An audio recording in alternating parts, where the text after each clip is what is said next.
অন্ধকারাচ্ছন্ন রাত্রি যদি এসে থাকে, তাহলে আলোকিত প্রকাশ নিয়ে সূর্যও অবশ্যই আসে। রোগ যদি এসে থাকে, তাহলে তার ওষুধও অবশ্যই আসে। সমস্যা যদি আসে, তাহলে সেই সমস্যার সমাধানও নিজে থেকেই আমাদের কাছে চলেই আসে। এই সংসার, এই জীবনের শুধুমাত্র একটাই নিয়ম আছে, আর তা হলো এটাই: এই সংসার হলো একটা চক্রের মতো। এতে শাশ্বত বলে কিছু নেই, নিত্য বলে কিছু নেই। আর যা কিছুই রয়েছে সব বদলাতে চলেছে।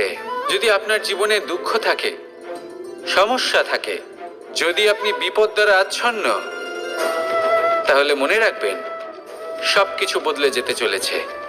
দুঃখের সময় কাঁদবেন না, মনকে আরো দুঃখী করে তুলবেন না, কারণ এখানে যা কিছুই এসেছে তা যাওয়ার জন্যই এসেছে।